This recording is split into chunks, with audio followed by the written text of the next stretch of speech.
Hey guys, Terrell here for Gamers R Us, and I'm talking to Lisle Weapon, as she just said. And yeah, so actually, first thing I gotta ask. Yeah. So you really know Japanese? Yeah, I grew up there, so I lived there for about 35 years. Yeah. So I'm very fluent in Japanese. Yeah. We got anything further to say?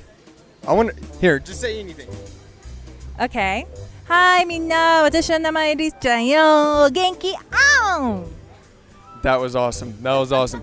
All right, so what is it like being a voice actor, and you obviously enjoy it, right?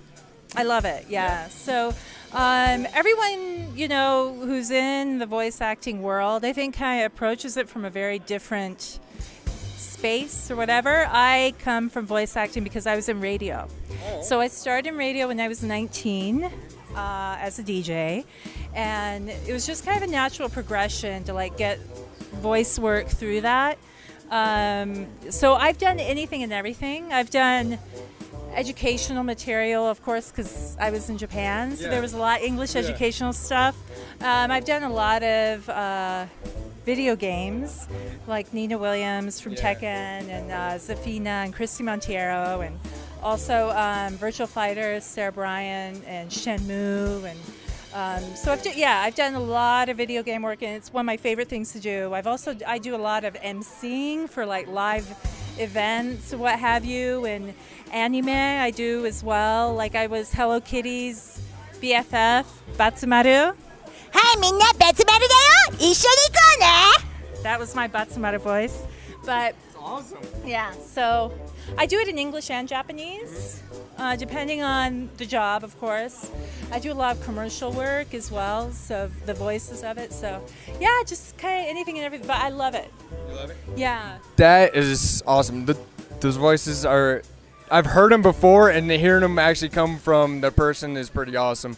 So, how are you liking it here? You liking the SnafuCon? SnafuCon's great. I love it. I'm having a great time. It's really cool because, there are a lot of people who are here appreciating the culture that I'm from, really. Of course, I'm American, but I grew up in Japan, so anime, manga is a huge part of the Japanese culture, and even cosplay, and so for me, in a way, it's almost kind of like being at home, Like, I see a lot of the Japanese snacks, like pocky and ramen, and I'm like, oh, natsukashi, which means, it's kind of like nostalgic, I guess, but yeah, it's really, really cool being here. And everyone's so friendly, and yeah, so I'm really having a good time. That's good. One thing, do you go back to Japan very often? Yes. Yeah. I was just back in Japan in May and June.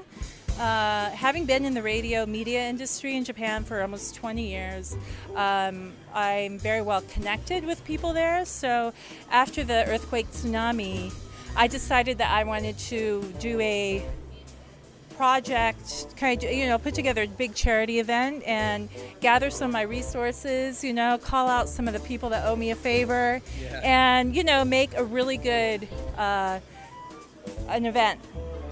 And so I brought out Speech from Arrested Development. We had a big show. He's huge in Japan to this day. Yeah. Arrested Development is big, and so we had him do a show, and it was a charity event. And, so I've gone back for that kind of stuff. Right now, they've gone back to their normal routines, but there's still so much that needs to be done. Yeah. So for me, I've been going back, and we'll probably go back again in December for some more charity work. So. Yeah, that's pretty awesome. We even got our own charity thing going on here in Reno for Renowned Children's Hospital. We're doing a fundraiser in October and stuff. So it's really nice to hear that more people are doing charity work for other people, especially in Japan after the whole thing that happened over there. It was pretty bad. So nice meeting you, and it was nice interviewing you. Thank you. Yeah. Thank you. Thank you for having me.